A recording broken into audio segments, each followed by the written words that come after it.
오늘은 예수님께서 십자가에 달려 돌아가신 금요일을 맞아 예수님의 기도에 대해서 함께 깊이 상고해 보고자 합니다. 모든 면에서 그렇듯이 예수님의 기도는 우리가 본받아야 할 마땅한 지향점입니다. 제가 여러분에게 좀 질문을 드리고 싶습니다. 여러분은 기도 생활을 하고 계십니까? 기도를 한다면 얼마나 하고 계십니까? 분명한 것은 기도하지 않는 사람은 자기의 인생에 있어서 굉장히 중대한 실수를 범하고 있는 거예요. 형식적으로 기도하는 사람들도 마찬가지입니다. 왜 기도를 하지 않는가? 기도가 얼마나 중요한지를 몰라서 그렇습니다. 그리고 기도가 얼마나 강력한 능력을 가져오는지를 한 번도 체험해 보지를 못해서 그런 거예요. 19세기 영국의 위대한 설교자 찰스 스펄전 목사님이 이렇게 말했어요. 기도가 없는 영은 곧 그리스도가 없는 영과 같다. 즉 기도가 없는 사람은 죽은 심령이나 마찬가지라고 하는 말입니다. 정말 그래요. 흔히들 기도를 영혼의 호흡으로 비유하지 않습니까? 우리가 호흡을 멈추면 더 이상 살아갈 수가 없게 되는 것처럼 기도가 그만큼 중요하다라고 하는 말이에요. 실제로 기도가 무너지면 모든 것이 무너지게 됩니다. 여러분, 한국 교회를 이렇게 생각해 볼 때 지금 여러 가지 어려움에 당면에 있긴 하지만은 한국 교회가 그래도 여기까지 부흥할 수 있었던 그 비결이 있었다라고 한다면 그것은 바로 우리 믿음의 선배들이 기도했기 때문이에요. 물론 당시에 처음 기독교가 부흥할 당시에는 신학적으로 봐도 좀 빈약하고 여러분 요즘 이 세대는 그 시대의 상황에서 좀 생각을 하지 못하는 거죠. 그러면서 뭔가 이렇게 기복주의니 뭐니 이렇게 평가를 하지만 여러분 그 시대는 너무 가난하기 짝이 없었고 어려웠던 시대, 신약이 조금은 이렇게 신학이 빈약할 수밖에 없었던 그런 시대였단 말이죠. 하지만 여러분 우리 선배들은 뜨거운 열정으로 기도했고 그 열정으로 말미암아 우리가 여기서 이 자리에서 예배드리고 있을 수 있는 겁니다. 종교개혁자 존 켈빈이 기독교 강요 제20장 서문에서 기도에 대해서 이렇게 또 언급을 했습니다. 기도는 신앙의 가장 중요한 훈련이며 우리는 날마다 이것을 통하여 하나님의 은총을 받는다. 그래서 여러분 우리는 오늘 예수님이 기도하셨던 몇몇 장면들을 살펴보면서 예수님의 기도를 본받기를 원합니다. 제가 오늘 본문 말씀을 채택한 이유가 뭔가 좀 이상하잖아요. 예수님의 기도를 본받아, 이게 제목인데 쉬지 말고 기도하라, 이 짧은 구절을 제가 이제 채택을 한 거죠. 오늘 본문에서 권면하고 있는 이 사도의 이 기도에 대한 권면이 마치 우리 예수 그리스도의 기도의 삶을 총합해 놓은 것 같다는 그런 인상을 받게 된 거예요. 다시 한번 보니까 쉬지 말고 기도하라, 이렇게 말하고 있습니다. 사도 바울의 권면과 같이 여러분 우리 예수님의 생애는 쉽게 말해 기도의 생애였다라고 해도 과언이 아닙니다. 우리 주님은 항상 기도하셨고 기도의 모범을 보여주셨어요. 또 기도하실 때마다 온 마음과 힘을 쏟아서 기도하셨고 깊은 탄원의 기도를 드리셨습니다. 특별히 가장 중요한 사역이나 가장 중요한 결정을 앞두고 더 많이 기도를 하셨죠. 사역을 시작하시기 전에 40일간이나 우리 잘 아는 것처럼 그죠? 금식하시면서 기도하시고 사탄의 시험을 이기신 다음에 공적인 사역을 시작하셨고, 또 제자들을 부르실 때에도 밤새도록 밤이 맞도록 열심히 열정을 다해서 기도하신 다음에 제자들을 불러내셨고, 매일마다 새벽 미명에 기도하시고 자주 밤을 새우면서 철야 기도를 하셨습니다. 그리고 마지막에 십자가를 지시기 전에도 간절히 기도하셨잖아요. 그런 의미에서 예수님의 사역의 성공은 기도의 성공이었다라고 해도 과언이 아닙니다.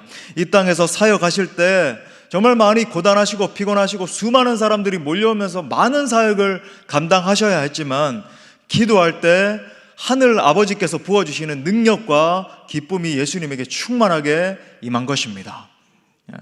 마찬가지로 우리 그리스도인들의 능력의 비결은 다름이 아니라 바로 기도에 있는 줄 믿습니다.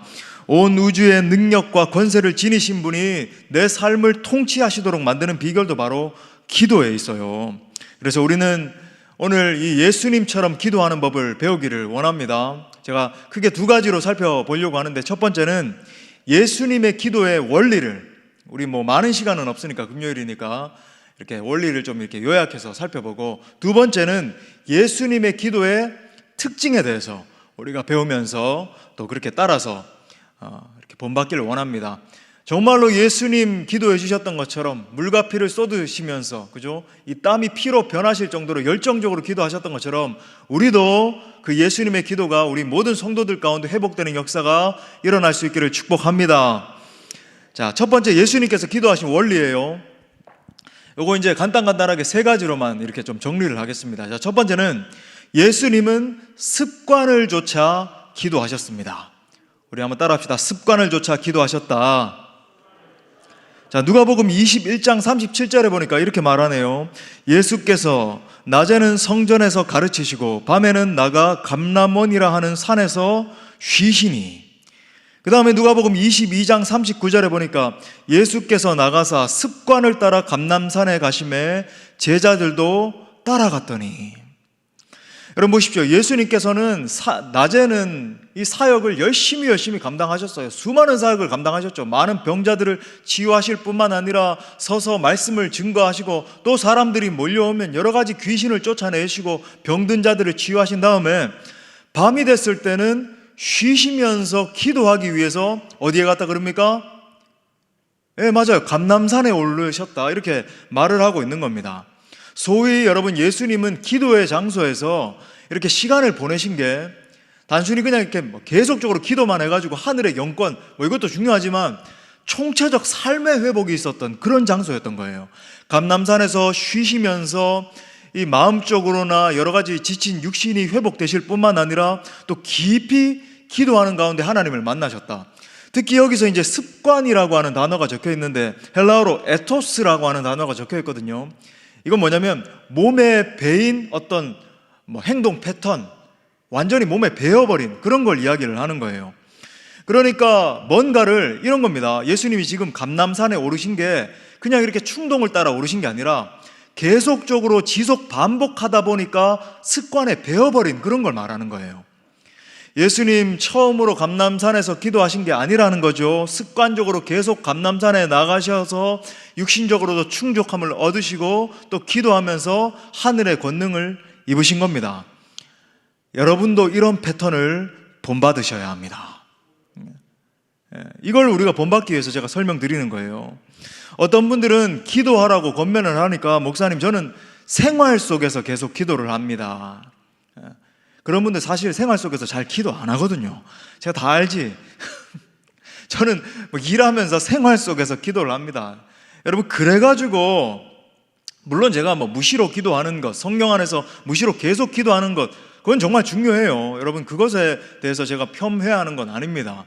그런데 여러분 생활 속에서 기도합니다. 일터에서 계속 기도합니다. 설거지하면서 그렇게도 할 수 있겠지만 여러분 그런 기도를 통해서는 강력한 능력을 얻을 수는 없단 말이죠.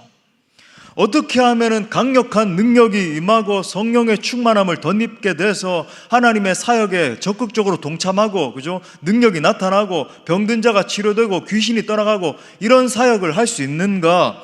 습관적으로 장소를 정해놓고 집중적으로 기도할 때 성령의 충만함을 받을 수 있습니다. 여러분 집중적 기도의 능력이에요. 기억하십시오. 깊은 기도를 말하는 거죠. 단편적인 기도, 잠깐 이렇게 하는 게 아니라 오래 머무르는 기도예요. 그때 하늘의 하나님과 깊이 만나는 역사가 일어나서 내 영혼에 여러 가지 얽혀있던 설켜있던, 우리가 삶을 살다 보면 여러 가지 이슈들이 생기잖아요. 그러면 그것 때문에 마음이 어렵기도 하고 밍숭맹숭 울퉁불퉁 이런 마음이 평정이 되는 역사가 일어나고, 그 부드러워진 마음 가운데 성령 하나님의 음성이 들려지기 시작해서 우리의 마음이 갱신되는 거예요.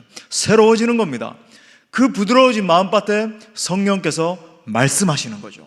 그 말씀을 수행할 때 기적과 같은 역사가 일어나는 것입니다. 자, 두 번째 원리는, 기도하신 원리 두 번째는 예수님은 하나님과 독대하셨습니다. 우리 또 따라합시다. 하나님과 독대하셨다. 여러분 한 주 동안 특별 새벽 기도회 하시느라고 수고 많으셨죠. 개심치레한 눈으로 저를 이렇게 쳐다보시는 분이 6분 계시는데 이렇게 해가지고 저를 이렇게, 여러분 참 수고하셔서 그런 거 이해하고, 저도 와, 오늘도 하루 종일 또 이 말씀을 준비하고 막 그러는데 막 머리가 멍하고 뭐 그렇더라고요. 다 이해합니다. 우리가 뭐 그럴 때가 있는 거죠. 힘에 지나도록 섬기는 거예요. 자, 누가복음 5장 15절부터 16절에 보니까 이렇게 말하네요. 예수의 소문이 더욱 퍼짐에 수많은 무리가 말씀도 듣고 자기 병도 고침을 받고자 하여 모여오되, 보세요, 막 몰려오는 겁니다. 예수는, 여기서부터 읽겠습니다. 시작. 예수는 물러가사 한적한 곳에서 기도하시니라. 아멘. 여러분, 여기서 극적 대비가 보이십니까? 사람들이 막 점점 몰려오고 사역의 활성화가 일어나고, 그죠? 더 막 명성이 있고 더 많은 사람들이 고침 받으려고 막 몰려오고 있는데 대비가 일어나는 거예요. 바로 그때 예수님은 한적한 곳으로 물러가셔서 하나님과 독대하시는 거예요. 기도하셨다. 이 장면을 더 직접적으로 말씀드리자면 예수님은 이렇게까지 표현을 할 수 있을 것 같아요. 기도의 우선순위를 방해받지 않기 위해서 한적한 곳으로 가셨다는 거예요. 사역도 중요합니다. 병자를 치료하는 것도 중요해요. 그 사람 입장에서는 정말 당장 죽을 것 같은데 이 병에서 치료함 받는 것, 내 자식의 문제 해결함 받는 것, 이런 거 다 중요하죠. 근데 여러분, 예수님이 우선순위를 뭘로 두셨는지를 보십시오. 기도의 우선순위를 뺏기지 않기 위해서 오히려 한적한 곳으로 바로 그 극적인 순간에 물러가신 겁니다. 물론 여기서 말하는 이 한적한 곳, 그러면 우리가 막 직장 생활도 해야 되고 가정에서도 열심히 해야 되는데 그 다 팽겨치고 날마다 뭐 기도원에만 처박혀 있고 그럴 수는 없죠. 우리가 뭐 전략적으로 한 번씩 그렇게는 할 수 있겠습니다만 날마다 그렇게 하는 건 여러분 잘못된 영성입니다. 가끔 그런 분들 계시는데 저는 굉장히 지양해요. 그런 걸 좀 배격합니다. 날마다 막 그렇게 분리돼서 뭐 세상관하는 간 것 없고 구속한 주님만 그거 아닙니다, 여러분. 일상을 살아내는 가운데 한적한 곳으로 어떻게 들어가는가? 자, 여기서 말하는 한적한 곳이라고 하는 것은 헬라어로 에레모스 포토스라고 하는 단어를 쓰고 있는데 이거 외로운 광야를 말하는 거예요. 우리 한번 따라합시다. 외로운 광야. 여러분, 그러니까 기도 훈련을 우리가 이제 받는 건데 정말로 우리가 기도의 사람으로 더 성장하기 위해서 이 자리에서 말씀을 듣고 있는데 이 기도 훈련을 받는 것에 있어서 굉장히 중요한 요소 중에 하나가 뭐냐면 하나님만 바라볼 수 있는 상황 가운데 들어가는 거예요. 세상의 소리, 친구들의 소리, 뭐 가족들의 소리, 미디어의 소리, 이런 것들을 뒤로 하고 하나님의 그 음성에만 집중할 수 있는 환경 가운데로 깊이 들어가는 겁니다. 이 영성이라고 하는 것, spirituality, 이 영성이라고 하는 것이 하나님의 음성을 더욱더 민감하게 들을 수 있는 능력, 이렇게 이렇게 정의를 한다면, 그죠? 뭐 여러 가지 정의할 수 있겠지만 하나님께서 말씀하실 때 여러분 거기서 딱 드러나잖아요. 사무엘상 1장에 보니까, 그죠? 성령께서 임재하셨을 때 사무엘이 분명히 하나님께서 말 걸어 오셨는데 영안이 어두워지니까 엘리 제사장이 네가 뭐 술 취한 것 아니냐 그러고 뭐 엉뚱한 이야기를 하고 영안이 어두워지는 거예요. 자, 다시 이 영성, spirituality라고 하는 게 하나님께서 우리에게 말 걸어 오실 때, 하나님의 음성이 들려올 때 그것을 구분해내는 능력, 들을 수 있는 능력이라고 한다면 여러분 그 영성은 고독의 자리에서 키워지는 것입니다. 고독의 자리예요. 저는 이 고독의 영성에 대해서 저는 우리 뭐 장로님들이나 안수 집사님들이나 여러 분들과 함께 성장만 하면서 이것에 대해서 강조한 적이 있는데 아마 다 기억을 하실 겁니다. 그죠? 우리가 거기에 대해서 막 책도 읽고 발표도 하고 뭐 그랬었는데 많은 분들이 여기에 대해서 간과하는 걸 봐요.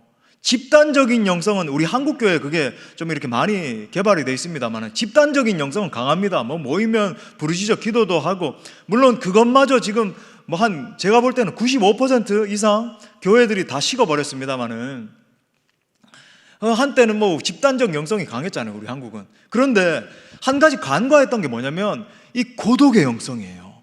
홀로 있는 영성이죠. 성령의 음성을 듣고 그 음성을 구분해낼 수 있는 능력이 길러지는 바로 그 광야의 영성이죠. 여러분, 많은 사람들이 혼자 있는 걸 두려워합니다. 같이 있고 싶어요. 적막한 상황 가운데 들어가면 힘들어하죠. 하지만 여러분 보십시오. 물론 제가 뭐 갑자기 다 핑계치고 저 사막의 영성, 사막의 교부들처럼 성 프란시스처럼 그죠? 이집트의 광야로 달려가라 뭐 이런 말은 아닙니다. 지금 뭐 그렇게 할 수도 없고. 그런데 여러분 금요 성령 집회의 자리, 새벽 기도회의 자리. 그런데 그 자리에 와서 잠시 머물다 가는 게 아니라 여러분 정말로 하나님과 독대하셔야 됩니다. 여러분 찬양하고 지금 말씀 듣는 시간도 마찬가지이고요. 제가 지금 말씀을 증거하고 있지만, 그리고 여러분 기도할 때도 제가 여러분들 더 깊은 기도로 이끌기 위해서 찬양했다가 또 이렇게 적절한 멘트도 정말 더 뜨겁게 인도하기 위해서 기도하는 가운데 준비해서 던지기도 하고 그렇게 이끕니다. 그죠? 여러분 그 상황 가운데 옆에 있는 사람 의식하고, 내 찬양하는데 저 사람이 내가 손 들면은 내가 이렇게 약간 좀 이상하게 여겨지지 않을까? 너 좀 광신도처럼 비춰지지 않을까? 그런 사람 아무도 없어요, 우리 교회는. 우리 교회는 막 주님 역사에 활짝 열려 있잖아요. 뭐 권사님들부터 시작해서 장로님들, 그죠? 뭐 저부터도 온 마음을 다해서 예배하잖아요. 그러니까 여러분들 전심을 다해서 주님과 독대할 수 있기를 바랍니다. 막 몰입하셔야 돼요. 영적으로 예수 그리스도 십자가, 예수 그리스도의 그 부활의 권능, 예수 그리스도를 막 바라보면서 그 주님의 임재하시는 곳으로 독대하기 위해서 막 달려가셔야 돼요. 여러분 삶의 자리에서도 그죠? 주님과 소통하셔야 돼요. 묵상하는 가운데, 혼자 이렇게 기도하는 가운데 막 고독하니까 계속 스마트폰 이렇게 뒤적뒤적 하는 게 아니라 주님과 독대하는 영성, 이게 중요하다는 거예요. 마지막 세 번째, 예수님 기도의 원리는, 예수님은 때때로 집중적인 기도를 하셨습니다. 한번 따라합시다. 집중적인 기도도 하셨다. 자, 이것도 배워야 되는 요소예요. 누가복음 6장 12절부터 13절에 보니까, 이때 예수께서 기도하시러 산으로 가사 밤이 새도록 하나님께 기도하시고 밝음에 그 제자들을 부르사 그 중에서 12를 택하여 사도라 칭하셨으니. 아멘. 여러분 예수님은 특별한 주님의 인도하심이 필요할 때마다 집중적으로 기도에 매달리셨어요. 막 파고드신 겁니다. 지금 이 말씀에서도 보니까 12사도들을 택하기 위해서 집중적으로 기도하신 거예요. 왜 그렇게 하셨습니까? 장차 이들을 통해서 신약 교회의 초석이 놓일 것을 알았기 때문에 그런 겁니다. 저도 때때로 더 집중적인 기도를 하기 위해서 그렇게 시간을 내서 가기도 하고 그렇게 하잖아요. 여러분 집중적인 기도가 필요하다. 여기서 특별히 인도함을 받는 기도, 보십시오. 여러분의 인생 가운데서 성령의 인도를 받아야 될 때가 있잖아요. 하나님이 우리 가운데 정말 말씀하셔서 그 인도를 따라가야 되는 기도에 그 순종하면서 나아가야 되는 바로 그 타이밍이 있단 말이죠. 그죠? 그 카이로스적인 타이밍을 만나기 위해서는 집중적인 기도가 필요합니다. 여러분 기억하십니까? 우리 이제 최근에 오신 우리 성도님들은 많이 경험 못했는데, 저희가 우리 수원 동부교회 전체가 집단적으로 다이어트가 돼버린 그런 일이 있었거든요. 다이어트가 그냥 돼버렸어요. 제가 이제 부임을 하고 기도 가운데 우리 장로님들이 목사님 결정하시면 리모델링을 하든지 건축을 하든지 목사님 결정하시면 순종을 하겠다는 거예요. 제가 이제 40살 된 젊은 목사가 부임을 해가지고 이 큰 결정의 기로에 엄청난 게 던져진 거죠.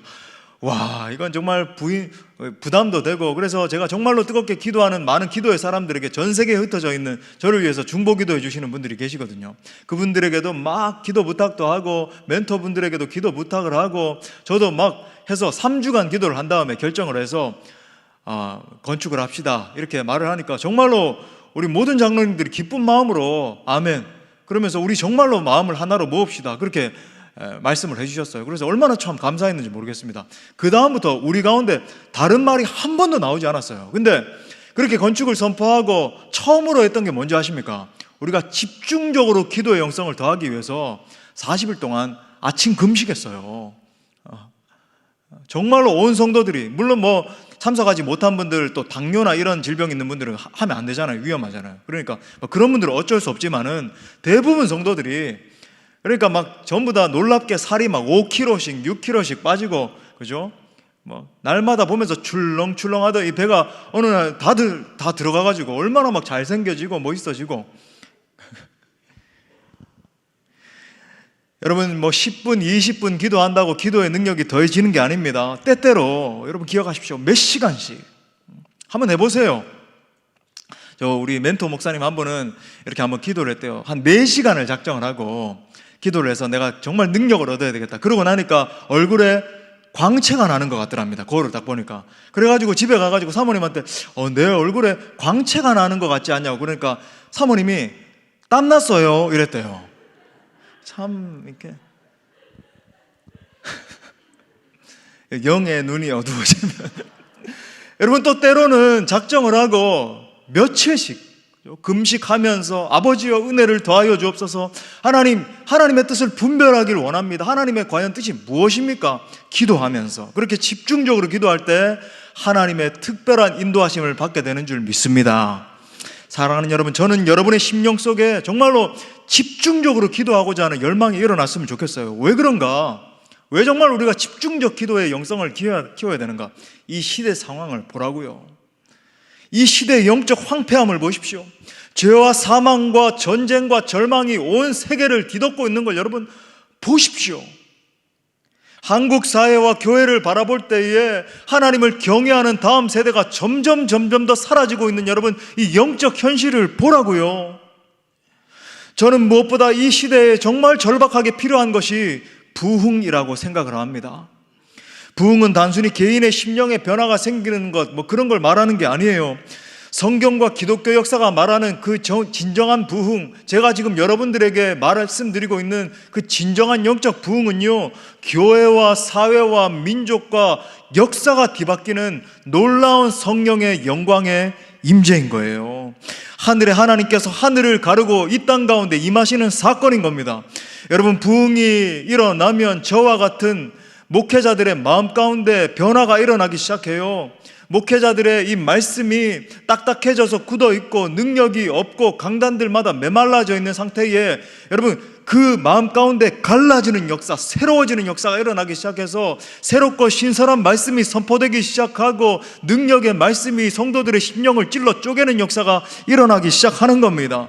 설교에 강력한 능력이 나타나니까 사람들이 자동적으로 몰려오면서 여기에 정말로 하나님의 임재가 있구나, 이 말씀을 내가 들어야 되겠다, 이 말씀을 사모해야 되겠다, 이런 열정들이 일어나기 시작하면서 진정한 회개가 그 공동체 가운데 막 터져나오기 시작하는 거예요. 여러분, 부흥이 일어나면 성도들의 심령 가운데 통해가 터지기 시작해서 삶의 갱신이 일어납니다. 그래서 그들이 속한 직장과 사회 영역, 가정들이 막 변하는 거예요. 사랑으로 섬기고, 그죠? 감성에 젖어서 watch the lamb, 그냥 어린 양을 바라보고 사회에 가서는 내 마음대로 내 뜻대로 살고, 이게 아니라 정말로 예수 그리스도의 사랑으로 내가 살아야 되겠구나, 내가 품어야 되겠구나, 내가 정말로 그리스도인으로 서야 되겠구나, 막 이런 운동들이 일어나기 시작하는 거죠. 여러분, 그뿐만이 아닙니다. 교회만 갱신되는 게 아니라 진짜 부흥의 영, 성령께서 임하시면 사회가 개혁되는 역사가 일어나요.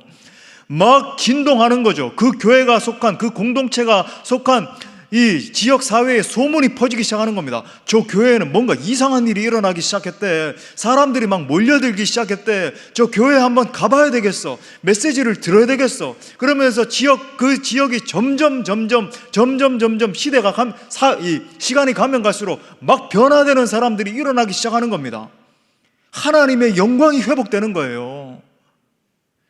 지금 이 시대와 이 세대의 사람들을 바라볼 때 우리에게는 절박하게 부흥이 필요합니다. 성령 하나님의 능력에 의해서 일어나는 깊고 광범위한 부흥, 이렇게 부르고 싶어요. 우리 한번 따라 합시다. 깊고 광범위한 부흥. Deep and wide. 그죠? 깊이가 있고 광범위한 영적인 부흥이 우리 가운데 필요한 거예요. 그러기 위해서 가장 중요한 두 가지는 말씀에 대한 사모함과 집중적인 기도입니다.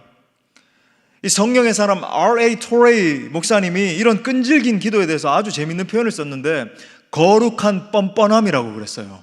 거룩한 뻔뻔함, 그죠? 히브리 기자가 이야기하는 것처럼 은혜의 보좌 앞에 담대히 나아가는 거죠. 전심전력을 다해서 뻔뻔하게, 그죠? 거룩한 뻔뻔함을 가지고 나아가서 하나님의 영광을 구하기 시작하는 거예요. 하나님은 지금도 그 거룩한 뻔뻔함을 가지고 하나님 앞에 집중적인 탄원의 기도를 드리는 기도의 사람을 찾고 계십니다.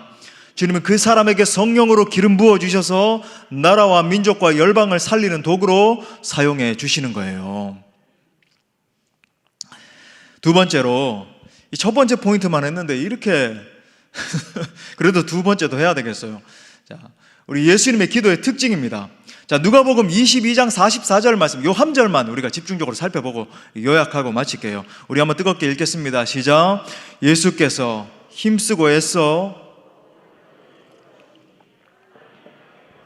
핏방울같이 되더라. 아멘. 여러분 너무 잘 아시는 이 겟세마네 동산의 기도인데 십자가를 지시기 바로 그 직전에 드려진 그런 기도죠. 자, 여기서 이제 세 가지 표현만 집중해 보겠습니다. 자, 첫 번째는 힘쓰고 애썼다는 거예요. 우리 한번 따라합시다. 힘쓰고 애써. 여러분, 여기서 힘쓰고 애써라고 하는 건 이 원어적 표현이 뭐냐면 마치 운동선수가 운동 경기에 열심을 내는 것과 같은 그런 표현입니다. 투쟁의 의미가 포함되어 있죠. 정적인 게 아니에요. 마치 기도를 하는데 묵상하듯이 아버지 뭐 이러고 있는 게 아니라 전심전력을 다해서 부르짖으며, 마치 우리 공동체가 기도하는 것처럼, 그죠? 우리는 막 두 사람만 모이면 부르짖어 기도하는 통성기도가 우리 교회 원리 아닙니까? 그렇게 기도하는 것처럼 깊은 기도에 빠져 있는 상태를 말하는 겁니다. 여러분, 손흥민 선수가 골 넣는 장면 보신 적 계십니까? 여러분 다 한 번씩 보셨죠? 난 한 번도 못 봤습니다. 한번 손 들어보세요. 못 본 분들이 한국 분들 맞아요? 여러분 집에 가셔서 그거 한번 쳐보세요. 유튜브에다가 손흥민 80m. 그게 여러분 굉장히 이제 유명한 골인데, 특히 이제 손흥민 선수가 이제 굉장히 많은 골을 넣고 이번 시즌에는 호날두하고 뭐 경쟁에서 이길 정도로 지금 뭐 최고의 기량을 발휘하고 있는데, 이게 이 골이 뭐냐면 2020년 이 토트넘하고, 손흥민 선수가 토트넘에 속해 있거든요. 그 번리라고 하는 팀하고 이제 경기할 때에 이 골이 나왔습니다. 그러니까 상대방 페널티 라인에서부터 공이 페널티 라인까지 갔는데 거기서 손흥민 선수가 이제 공을 잡았잖아요. 여러분 보신 지체들이죠. 나 80m 봤다. 한번 손 들어보세요. 맞아요. 젊은이들, 우리 원로 목사님 사모님도 보셨어요. 우리 박수 한번. 아니 그 정도는 여러분 신세대 아닙니까? 아 참. 예. 그 번리 이 페널티 라인 거기까지 갔는데 거기에서부터 80m를 손흥민 선수가 질주하는데 무려 8명의 선수를 제끼고, 전문용어로 제꼈다라고 그러거든요. 그렇게 제낀 다음에 골을 넣었어요. 난리가 났습니다. 그 영국 캐스터가 뭐라 그러냐면 sensational 막 그래요. world class 막 이러면서 막 외쳐요. 여러분 집에 가셔서 손흥민 80m 꼭 한번 보시기 바랍니다. 마치 이런 모습을 연상시키는 거예요. 제가 이거 말씀드리려고 하는 겁니다. 손흥민 선수 강조하는 게 아니라 예수님께서 겟세마네에서 기도하실 때 정말로 혼신의 힘을 다해서 전력 질주하면서 80m를 뛰는데 8명을 다 제끼면서, 그죠? 그 골을 넣을 정도로 그런 마음으로 드리는 거예요. 그런 의미에서 여러분, 우리 금요 성령 집회 때 주님 찾습니다 하면서 간절히 주님 찾잖아요. 우리가 드리는 기도는 성경적인 기도인 줄 믿습니다. 예수님의 기도예요. 저는 여러분 모두가 더욱더 강력한 기도의 사람들로 성장하기를 간절히 바랍니다. 기도할 때마다 하늘 문이 열리고 하나님의 신이 우리 가운데 운행하시는 것을 보기 원하는 거예요. 우리가 부르짖을 때마다 우리의 옛자 못난 자아가 무너지고 삶의 모든 문제들이 떠나가는 것을 보기 원하는 겁니다. 우리가 탄원의 기도를 올려드릴 때마다 우리 공동체 가운데 정말로 이 땅 가운데 복음을 들어보지 못한 사람들에게 나아가고자 하는 강한 열망이 임해서 이 시대와 민족을 치유하는 공동체로 세워지게 될 줄 믿습니다. 자, 두 번째 특징은 더욱 간절히라고 하는 단어예요. 또 따라합시다. 더욱 간절히. 자, 이건 뭐냐면은 이제 순차적이죠. 힘쓰고 애쓰는 기도가 더욱더 강화되었다. 그죠? 그런 표현을 쓰고 있는 거예요. 간절함이 커지면 커질수록 더욱 힘쓰고 애를 쓰게 되는 겁니다. 바로 그때 깊은 하나님의 임재 가운데 내 영혼이 하나님과 독대하는 역사가 일어나는 거예요. 여러분, 어떤 면에서 기도는 노동입니다. 분투예요. 분투. 나의 영혼에 진액을 쏟아 부어야 됩니다. 기도의 사람 엘리야가 기도한 모습을 여러분 기억하십니까? 열왕기상 18장에 보면 엘리야가 기근이 가득한 북이스라엘 땅에 비가 내리도록 간절히 간구하잖아요. 그가 7번에 걸쳐서 간절히 기도했다라고 하는데, 얼마나 간절히 기도를 했으면은 점점 허리가 꼬부라들어서 얼굴이 무릎 사이에 들어갈 정도로. 그런데 여러분, 엘리야가 왜 그렇게 간절히 기도했는지 아십니까? 당시 북이스라엘의 왕이었던 아합과 그 악녀 중에 악녀 이스벨이 통치하고 있을 때, 이세벨이 이 바알과 아세라를 풍요의 신으로 섬기고 있었는데, 여러분 바알과 아세라가 가져다 준 게 뭐였나요? 기근이잖아요. 가뭄이잖아요. 바짝 말라버린 이 땅 가운데 아무런 곡물도 나오지 않아서 온 백성들이 굶주리고 있는 거예요. 이런 상황 속에서 엘리야에게 영적으로 큰 도전이 온 겁니다.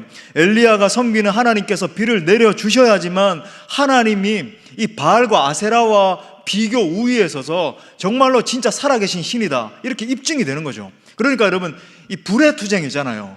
불을 내려주옵소서 막 투쟁했을 때 바알과 아세라 선지자들이 다 몰살당하잖아요. 그리고 하나님이 불을 내려주시잖아요. 이 투쟁과 사실은 이 비 내리는 것이 똑같은 성격의 영적 전쟁이었던 거예요.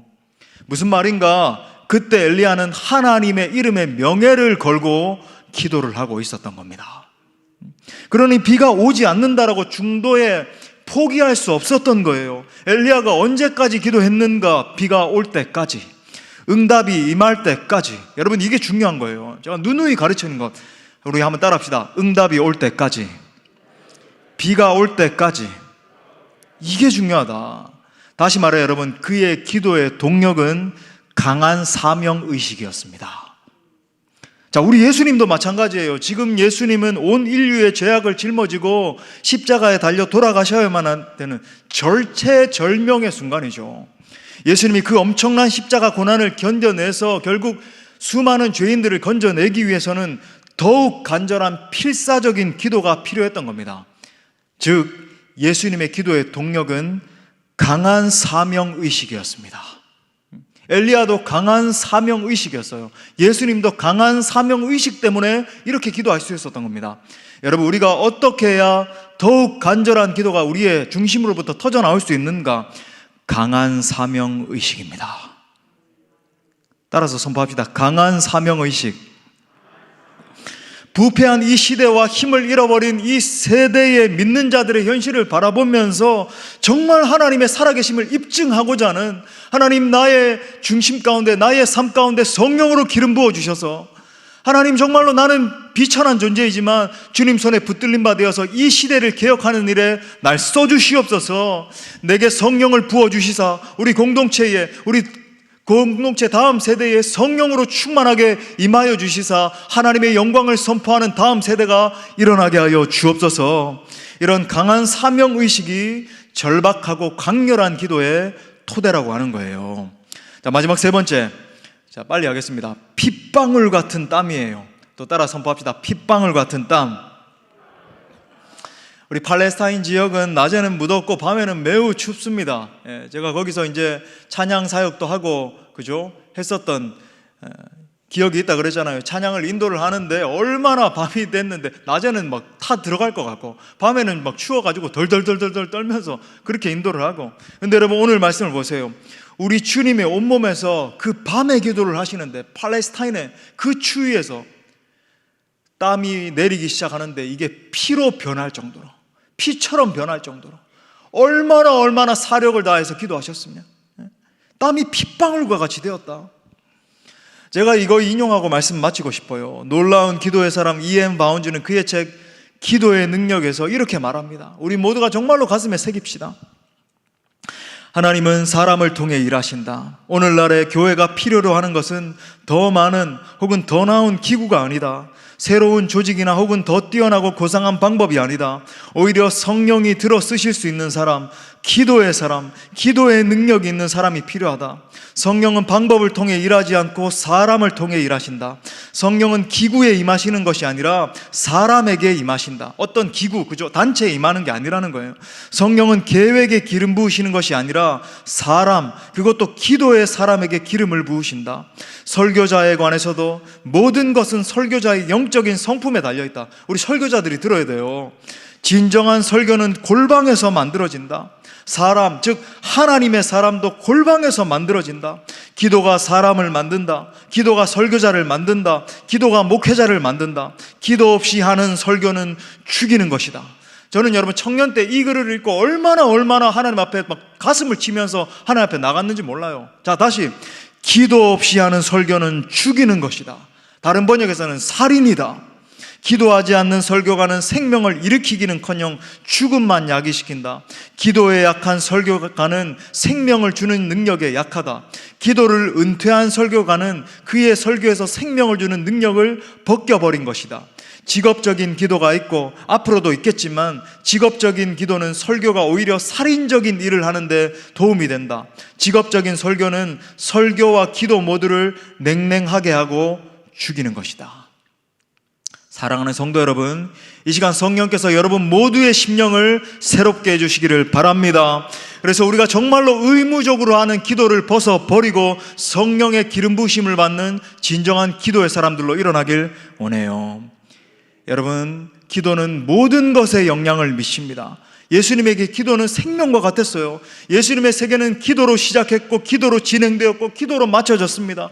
영적 전쟁에서 승리할 수 있었던 비결, 수많은 병자들을 치유하고 말씀을 선포할 수 있었던 그 모든 능력의 비결이 바로 기도에 있었던 거예요. 마찬가지로 주님은 지금도 기도의 사람을 찾고 계십니다.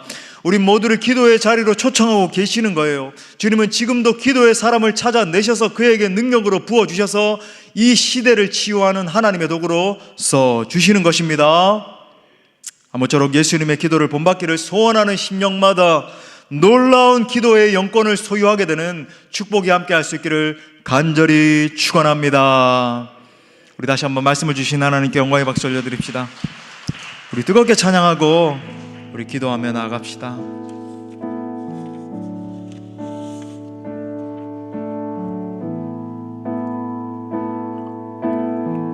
하나님 어린 양을 바라보며 하나님 어린 양 독생자 예수 날 위해 죽으신 주님, 우리 십자가를 바라봅시다. 줄리신 그 보혈이 나의 죄를 정결케 하네. 내 영을 고치시네. 송축하리라.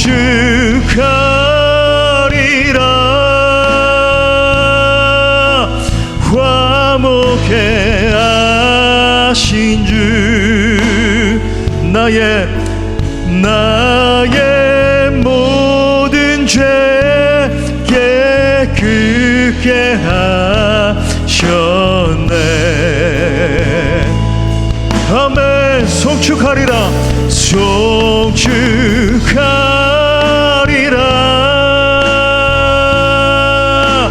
귀하신 어린 양 모두 절하고 모두 외치라. 우리 다시 한번 어린 양 예수님 바라보며 하나님 어린 양, 하나님 어린 양 독생자 예수님이세요. 예수 날 위해 죽으신 주님,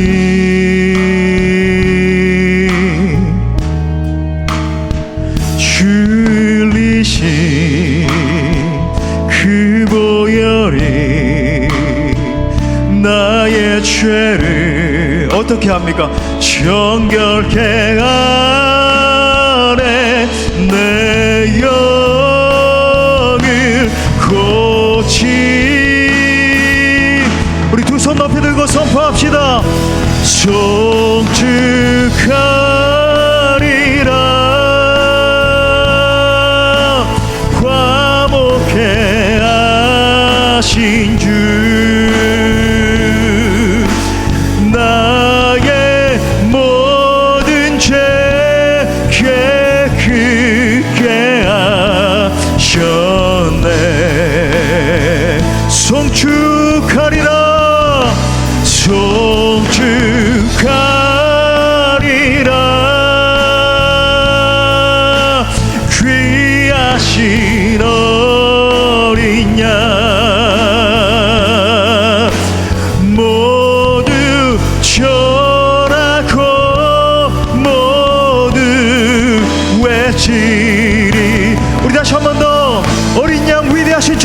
바라보며 송축하리라. 송축하리라.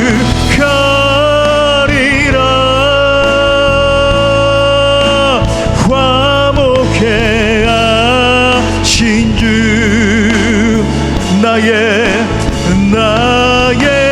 모든 죄 깨끗게 하셨네. 할렐루야.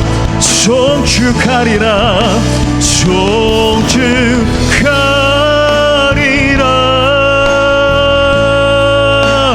귀하신 어린 양 모두 전하고 모두 외치리라. 이 시간 우리 말씀 붙들고 기도할 때, 이 시간 예수님의 그 피땀 어린 기도, 모든 것을 진액을 쏟아놓는 그 기도를 본받는 하나님의 사람이 되도록 함께 결단하며 기도합시다.